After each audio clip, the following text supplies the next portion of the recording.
In this video, we discuss how you can be ready for retirement in 5 to 7 years, starting with little or no savings. Coming up next on Holy Schmidt. Holy Schmidt! In 1965, J.C. Licklider said that we overestimate what we can do in a year and vastly underestimate what we can do in 5 or 10.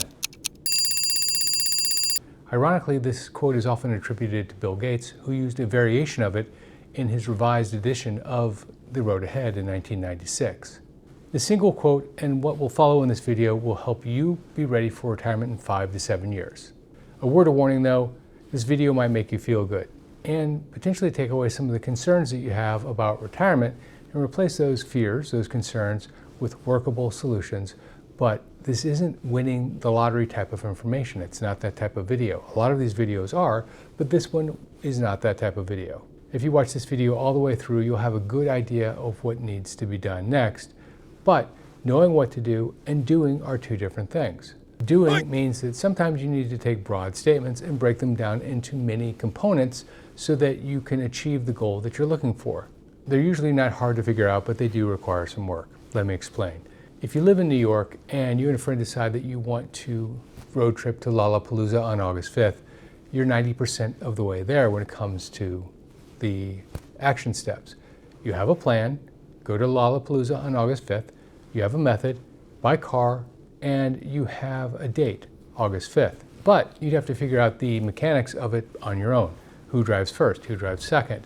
Which highways do you take? Who buys the tickets? You get the point. All right, let's begin with your assets. Now you're saying, Jeff, the reason I'm watching this video is because I don't have any assets. I need some assets for retirement. Don't worry, you have assets. If you're watching this video, there's a reasonable chance that you're at least midway through your career, if not late stage in your career. And that means that you're probably earning more in your household today than when you were 20 years old. Is that fair? The second is focus. For the vast majority of people, if they don't have focus, they're not going to get too far. But if they have focus, and it means a lot to them, they can accomplish great things. This is where the Licklider quote comes in. The reason Licklider works, by the way, is because if you focus on something every day, you'll get better at it a little bit every single day. A lot of times it's focusing on something related to your mind or your body or your finances. To use a quote from Tony Robbins, we're using a lot of quotes in this video today. If you focus on something and you improve just 1% per day, at the end of 365 days, you haven't improved 365%. You've improved a lot more than that because those 1% stack upon each other. In fact, we're talking about retirement finance knowledge that is way beyond what you think is imaginable right now. Because if you take that 1.01 and you multiply it times 1.01 times 1.01, 365 times, you come up with 3,700%. That's 37 times the knowledge that you had as of today. The third personal asset that you have is that you're open to change. Many people, in fact most people, aren't open to change when they become adults anyway. But if you do what you always did, you get what you always got. That's another quote, Henry Ford. All right, let's get into it. But before we do, please click the like button. YouTube uses the number of likes in its algorithm to lift a video in the search results, and I want to help as many people as possible. I'll begin by pointing out something that you probably already know, and that is we are a nation of spenders. Maybe not you, or maybe it is you, but the vast majority of people spend it as fast as they earn it, and then maybe a little bit more. That's an important element to know in your quest to achieve retirement in 5 to 7 years. Now, let's talk about the 3 C's of retirement. Get these right and you will be ready for retirement. Get them wrong and you have some work to do. The 3 C's are cost, cash flow, and capital. In order to be ready for retirement, starting with nothing, you need to get a toehold on your spending and then use that toehold to get a foothold and that foothold to build a foundation. That's called iteration, and I will talk a lot about iteration. What does iteration mean? It means making small changes, small improvements really, that are barely visible, maybe even invisible. But over time, they start to become more and more visible, and they start to stack upon each other until you see massive changes. Does that sound familiar? Now the first C, costs, is the most important. You need to get your spending down, and I'm going to show you a way to do it that doesn't impact your utility or your enjoyment in life. We're going to use the same methods that the wealthy use to keep their spending in check. But, and this is important, you have to iterate your way into spending like the wealthy. You can't do it from day one because you wouldn't be here if you could. Now, I don't know your personal financial situation, but there's a very good chance that one or more of these 6 spending mistakes apply to you. Let me know in the comments section if any of these or many of these apply to you.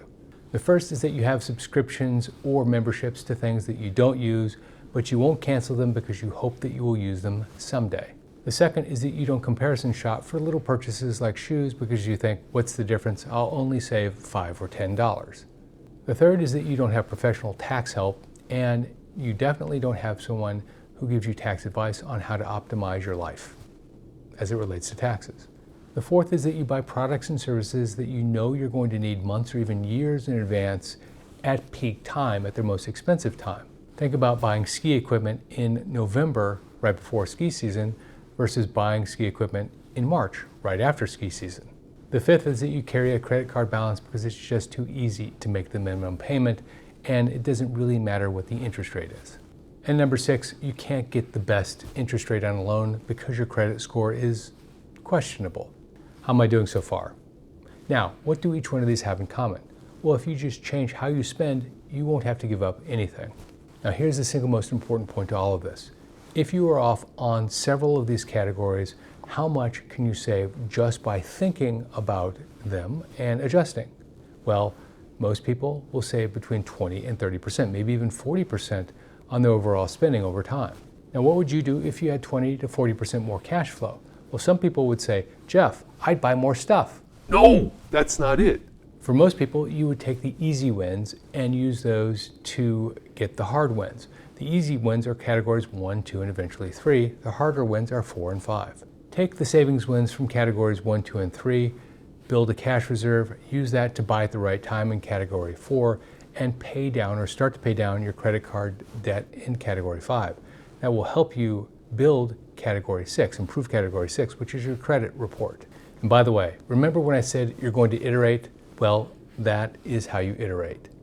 Then you take all of your wins and you start to contribute to your 401k if you have one at work. If you don't have one at work, then open an IRA. And guess what? Your base is now permanently lower by 20 to 40%, and you're saving for your future. There is one other thing. Can you see it? The easiest wins are in categories 1, 2, and 3, and the hardest wins are in categories 4, 5, and 6. But the biggest impact is reversed. You iterate to get to 4, 5, and 6. Now, with 5 to 7 years out, you can change the game by doing this alone. But to change it faster and to make it more impactful, you need to add a second stream of income. And then once you add that income, you put it in the right vehicles to make it work for you. Now, if you are adding a second stream of income, a side job in many cases, make sure that it's something that you enjoy doing. Otherwise, you won't do it. You combine that cash flow with the cash flow from your savings, and you start to develop a predictable waterfall of cash flow for your future. Now, truth be told, I'm not sure if you like your job or you hate your job. You really need to focus in on making your side gig something that you enjoy, or at least doesn't suck the energy out of you because you can't stand it, because you won't do it. And remember, you're in a sprint 5, 6, 7 years out. And so keep this date in mind because it makes the incremental work much easier. Then you can charge confidently into it, knowing that you are doing this for a better retirement. But a very important point, make sure it's not a hobby. There's a difference between working a hobby and working a job. People get them confused all the time. For those of you who watch my other videos, you know that I have a few hobbies, and they're generally family-focused or altruistic, or both. I often do them with my kids because I want them to learn how to give back. I think it's very important that we all give back to society in one way or another. I know that they consume our time, but I also know that they're hobbies. We're not doing those hobbies to make money. So if you're engaging in any side work, know that you are engaging in a for-profit business opportunity and approach it that way. Now, if you're following the map that we talked about, 100% of your after-tax income from your side work should be dedicated to building your retirement account. And that retirement account should be dedicated to building cash flow for your future. Things like interest, dividends, rental income, royalty income, etc. will start to flow. You need to reinvest that flow back into your investments, and that mountain of investments is called capital. By the way, the definition of capital is money that is invested for the sole purpose of making more money. You can start using that cash flow after you retire, but right now, keep building your mountain. Now, you have some homework if you want to take this forward. The hard part is iterating to free up cash flow. That'll take a bit of time, but also give some strong thought to what your side work is going to be. It has to be something that you like, but also don't think too long because time is ticking. Now, a word of caution, if you're not a skilled investor, there are a lot of people out there that will gladly separate you from your money. 20 years ago, it was called bait and switch. It was illegal. Now it seems like you see it almost everywhere, so be very careful. You need someone you can trust, someone who acts legally as your fiduciary. There are financial advisors out there who do act in this capacity. If this is of interest to you, check out that video. I filmed it on how to select a financial advisor. You'll get some wonderful questions that you can use as you're talking to them, as you're interviewing them. And don't forget to click subscribe and turn on notifications so that you get alerted the next time I post a video. And for those of you who click the like button, thank you. You're helping this video rise in the YouTube search results. Speaking of likes, if you like this video, check out that video on what to do if you're 60 years old and you have no retirement savings. This is Jeff Schmidt. Thanks for watching.